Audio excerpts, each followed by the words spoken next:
Je, ni matumizi ya lazima ya serikali au ni anasa wakati wa Kenya wengi wanapambana na gharama ya maisha? Hilo ndilo swali linalotikisa taifa baada ya Rais William Ruto kujibu wakosoaji wa ujenzi wa ukarabati wa State Lodge ya Meru unaokadiriwa takriban shilingi milioni 80. Kwa nini serikali inasema mradi huu ni wa muhimu?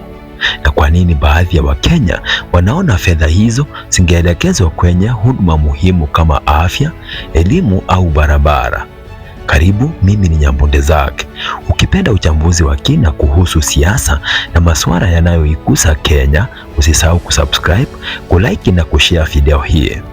State Lodge ni makazi rasmi ya rais yanayotumika rais anapokuwa ziarani katika maeneo mbalimbali nchini.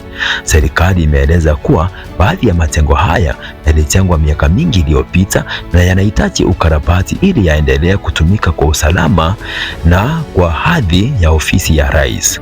Hata hivyo, taarifa kwamba ukarabati wa State Lodge ya Meru unagharimu takriban shilingi milioni 80 ulizua mjadala mkubwa mtandaoni na katika duru za kisiasa. Wengi walioji kama huu ndio wakati mwafaka wa kutumia kiwango hicho cha fedha, wakati wananchi wengi bado wanakabiliana na changamoto za kiuchumi. Katika kujibu ukosoaji huo, Rais William Ruto alisisitiza kuwa serikali haiwezi kuacha mali za umma ziharibike. Kwa mujibu wa rais, State Lodge si nyumba yake binafsi, bali ni mali ya serikali ambayo itatumika marais wa sasa nao baadaye. Kwa mtazamo wake, fedha zinazotumika ni za kulinda na kuhifadhi mali ya taifa, si kwa manufaa ya mtu mmoja. Lakini hoja hiyo haijawanyamazisha wakosoaji. Baadhi yao wanasema kuwa hata kama State Lodge ni mali ya serikali, bado serikali inapaswa kuweka vipaumbele vinavyoendana na hali ya uchumi wa wananchi. Wanasema wakati baadhi ya hospitali zinakosa vifaa, shule zinahitaji madarasa zaidi na vijana wengi hawana ajira, matumizi ya mamilioni ya fedha kwenye makazi rasmi yanaonekana kutuma ujumbe usiofaa kwa wananchi. Kwa upande mwingine, wafuasi wa serikali wanatetea mradi huo wakisema kuwa taasisi za serikali lazima ziendelee kuhifadhiwa.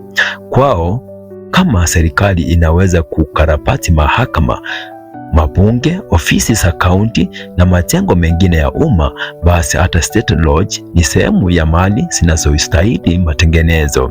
Hapa ndipo mjadala mkubwa unapozaliwa. Je, tatizo ni kiasi cha fedha zinazotumika au ni muda ambao matumizi hayo yanafanyika? Kwa kawaida katika siasa, si matumizi pekee yanayochunguzwa, bali pia ishara ambayo matumizi hayo yanapeleka kwa wananchi. Wakati wananchi wanahimizwa kubana matumizi na kulipa ushuru zaidi, matumizi makubwa ya serikali huwa yanachunguzwa kwa makini. Pia kuna swali la uwazi. Wananchi wengi wangependa kujua fedha hizo zinatumika kufanya nini hasa? Ni ukarabati wa aina gani? Ni kampuni gani imepewa kazi hiyo? Je, zabuni ilifuata sheria zote za ununuzi wa umma? Maswali kama haya ni muhimu katika kuhakikisha matumizi ya fedha za umma yanafanyika kwa uwajibikaji. Kwa upande mwingine, serikali inaweza kusema kuwa ukarabati wa majengo ya umma ni jambo la kawaida na limekuwa likifanyika hata katika utawala zilizopita. Hivyo, kwa mtazamo wao, jambo hili halipaswi kutazamwa kama tukio la kipekee, bali kama sehemu ya usimamizi wa mali za serikali. Kwa hiyo mjadala huu unaonyesha tofauti za mitazamo kati ya serikali na sehemu ya wananchi. Serikali inaona suala hili kama uwekezaji wa muda mrefu katika mali ya taifa. Wakosoaji wanaona ni suala la vipaumbele na matumizi ya fedha katika kipindi ambacho wananchi wengi wanapitia hali ngumu ya maisha. Mwisho wa siku ni wananchi wenyewe watakaoamua ni hoja ipi ina uzito zaidi. Na wewe unalionaje swala hili? Je, unaamini ukarabati wa State Lodge ya Meru ni matumizi muhimu ya kulinda mali ya umma, au unaona fedha hizo zingeelekezwa kwanza kwenye huduma zinazowagusa wananchi moja kwa moja? Andika maoni yako kwenye sehemu ya comments. Usisahau kulike video hii, kushare kwa marafiki zako na kusubscribe kwenye channel ili uendelee kupata uchambuzi wa kina kuhusu siasa, uchumi na masuala muhimu yanayoendelea nchini Kenya. Mimi ni Nyapunde Zack. Asante sana kwa kutazama. Tukutane kwenye makala ijayo. Kwaheri.